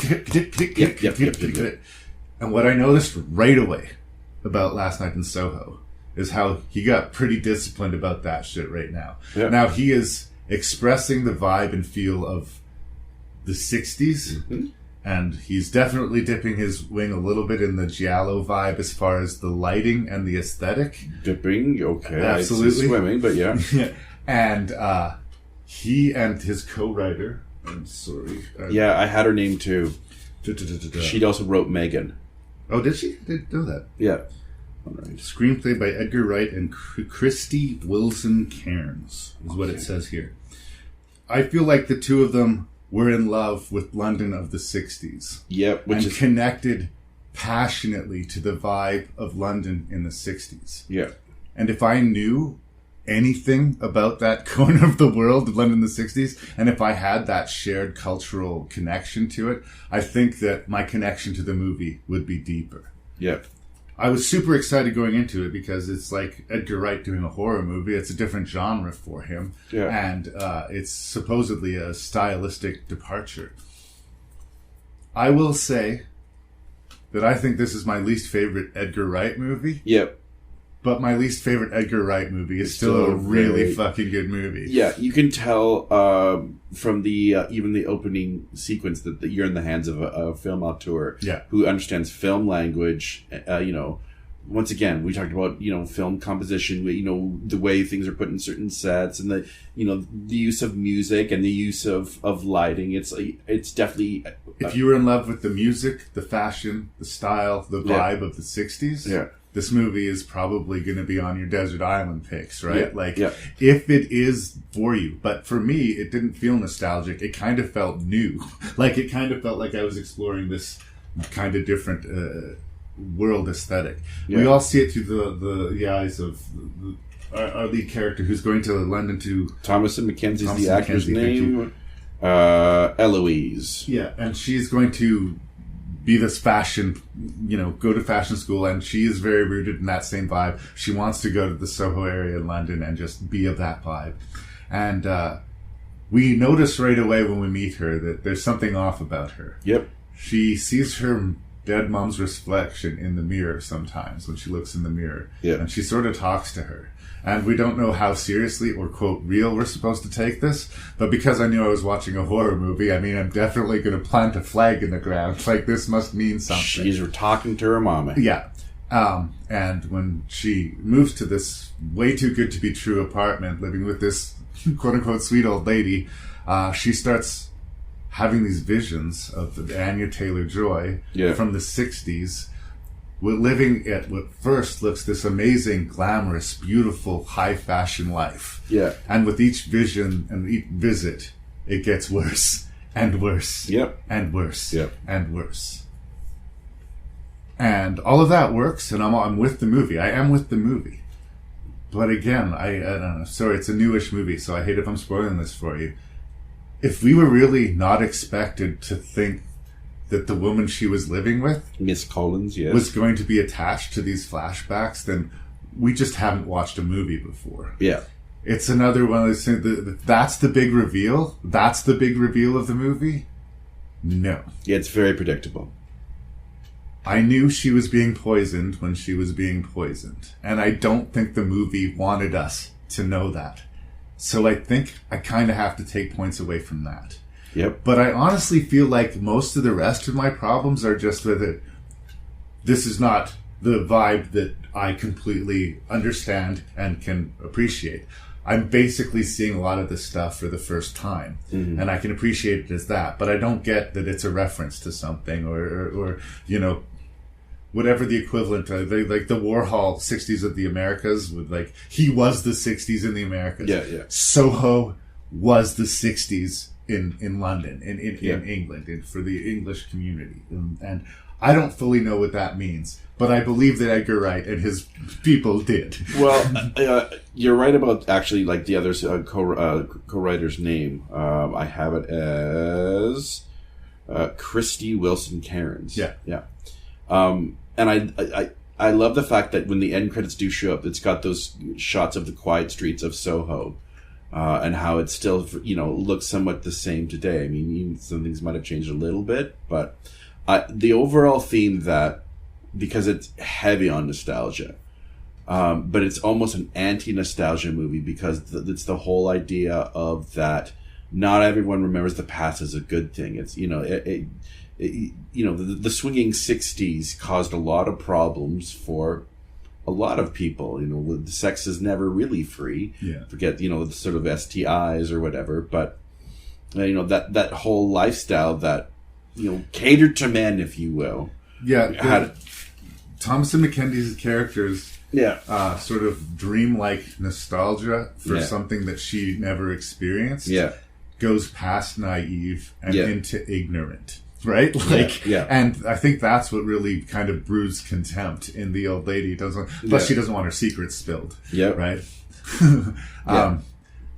Matt Smith, Doctor Who to a lot of people, shows up in this movie, and he seems at first like he's going to be this knight in shining armor who's going to like make this woman's career, take it to the next level and sort of complete her. Yeah.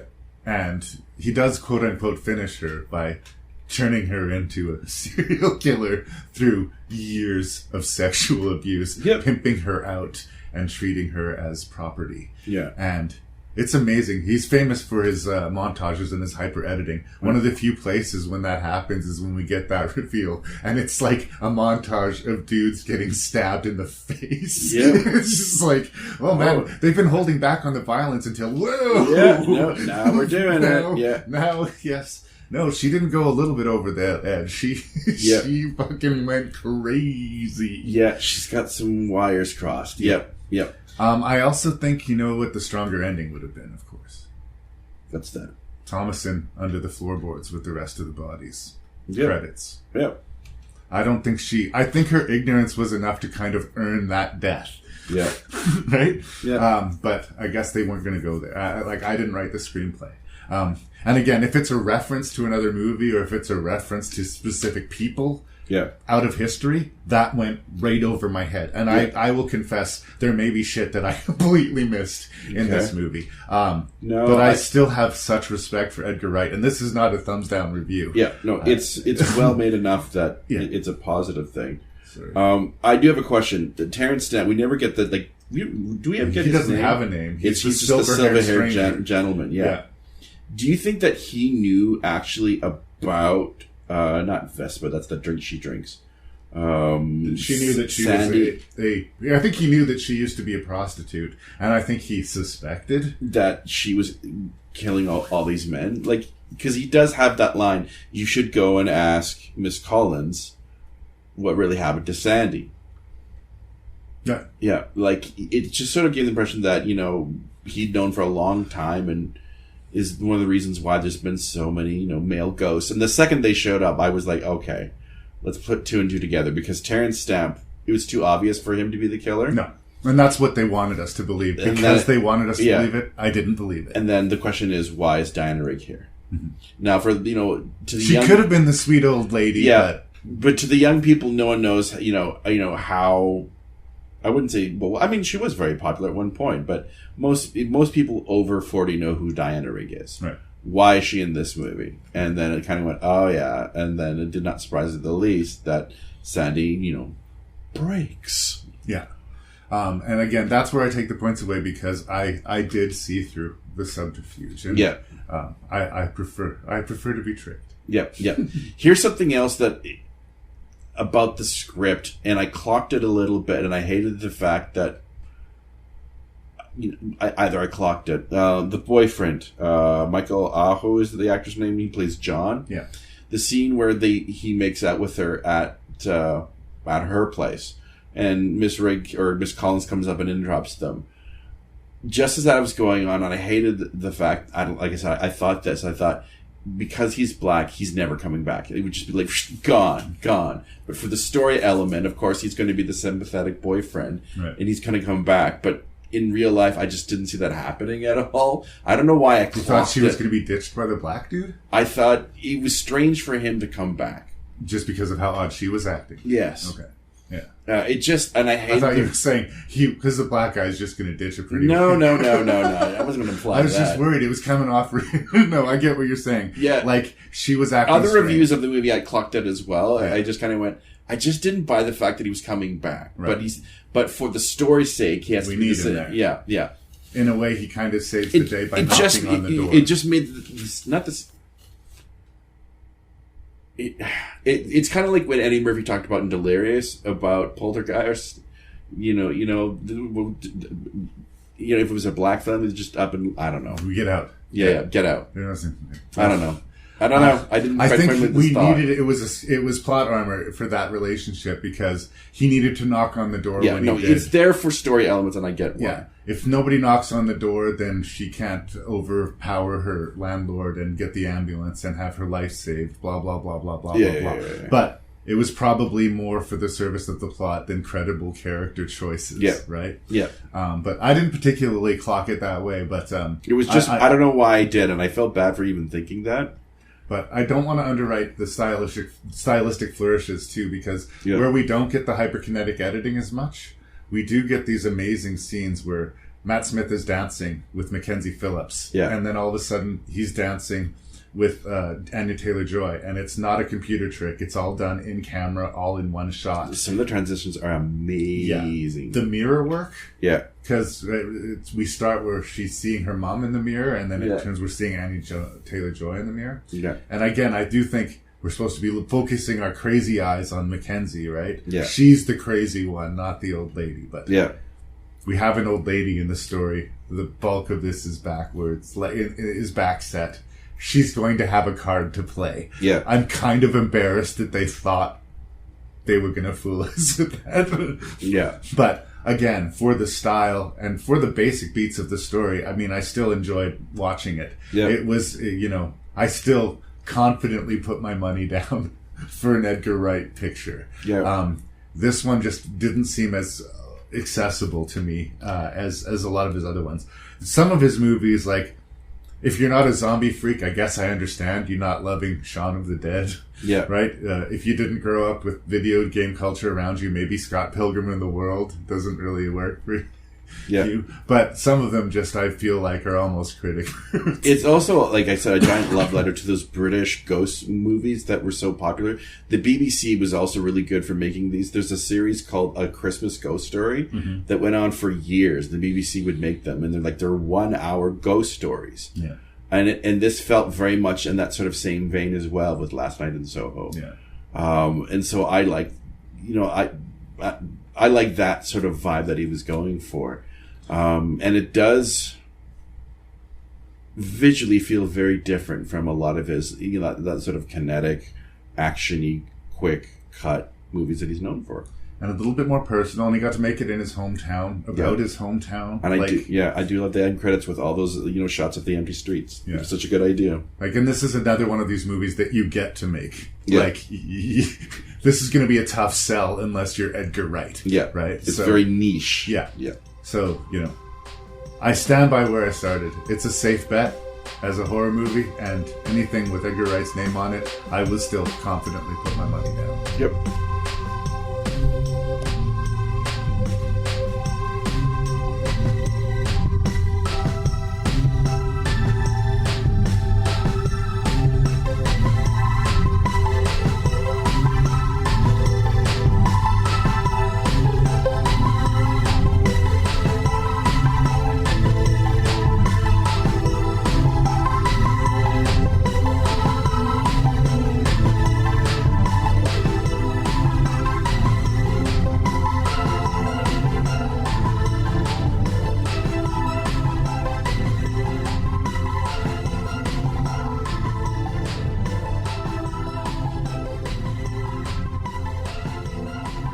Alright, so that was 6 horror films from directors we're fans of.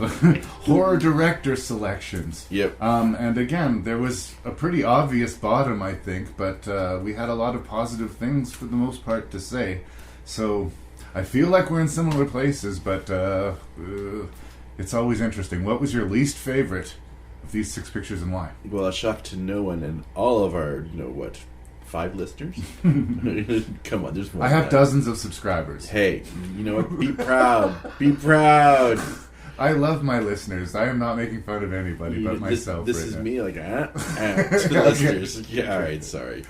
Number 6, I have My Soul to Take by Wes Craven. What? I know, right? And Barry storms out of the room. It's meh, M-E-H meh.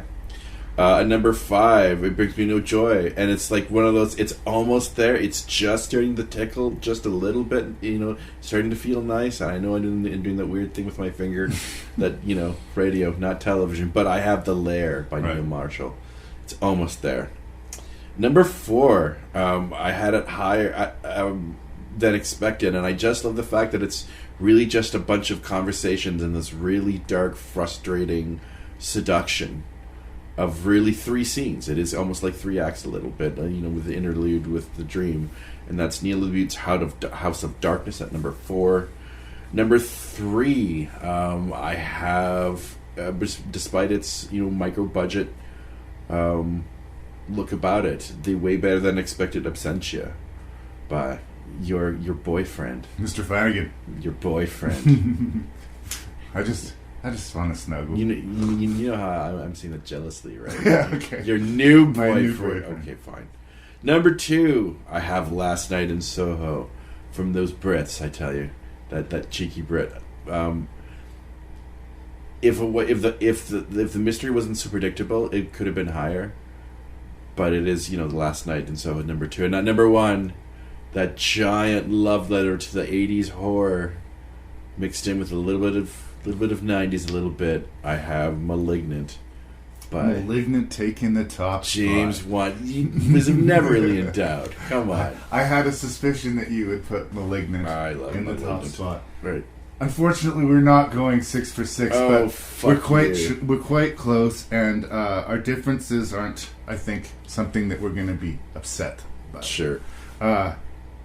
In 6th place is My Soul to Take. Okay. I think I can say nice thing about some of the acting, but the script, the story, the execution, and the experience of watching it. Yeah. No, pretty much nothing worked other than a couple of decent actors, and I say they saved face. What is Frank Grillo doing in this movie? Yeah, well, what's anybody doing? They're getting paid to act, so they're winning. But again, did I have to think that hard to find something good to say about a Wes Craven film that comes this late in his career? Yeah, it stings, but it had to be at the bottom, and I think we both knew it. The LAIR, we're still in agreement, is in 5th place. It's a totally adequate monster movie. I expect more than adequate from this director. Neil Marshall made one of the best monster movies ever made. Maybe 2 of them, some would argue. You've got high expectations. I understand for Neil. So maybe I'm grading him on a higher scale, and maybe that's not fair, but it is how I feel. This movie should have been better.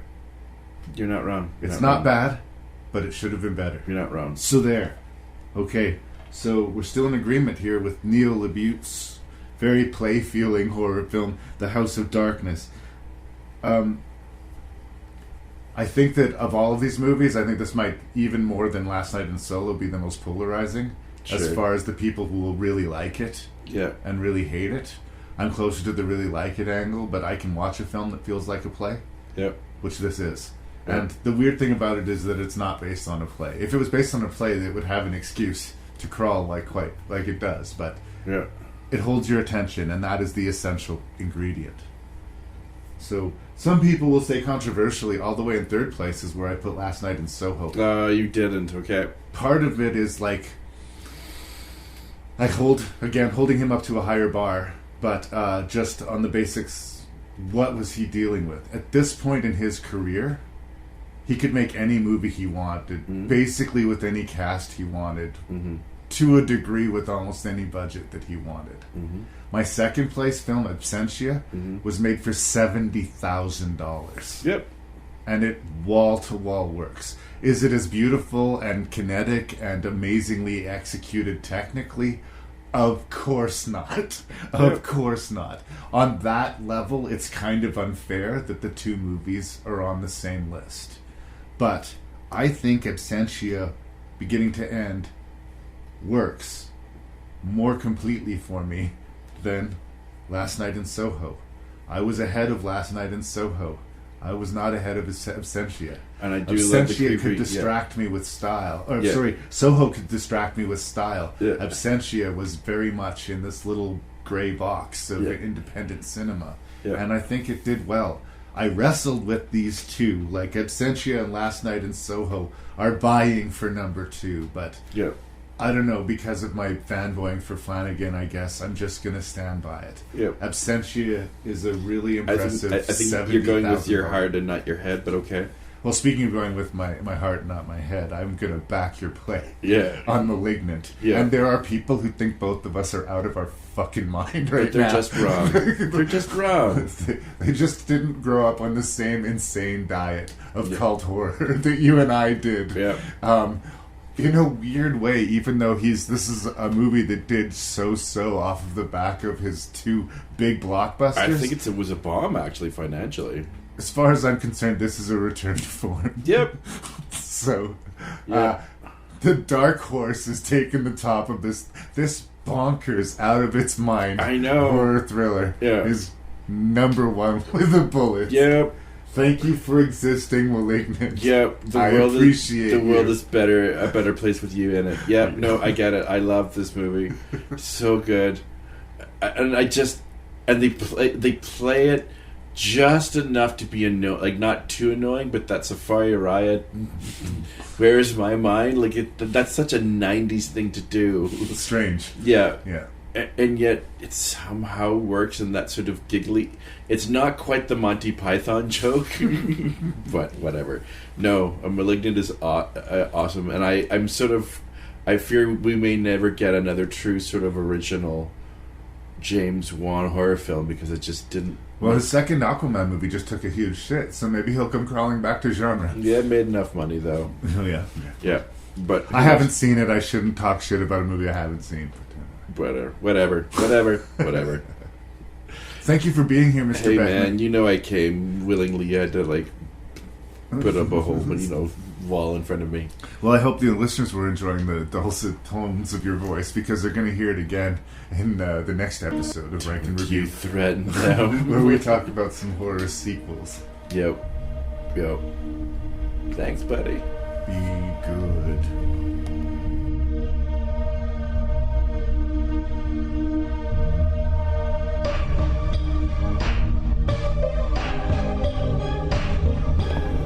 And there it was, a really interesting bunch of movies there. I feel like putting in this little caveat. It's not that I regret my choice of Malignant as number one, but I don't think we represented how polarizing that movie is. There are the people who really dig what's going on and how ridiculous and how it kind of lied to everybody in its marketing.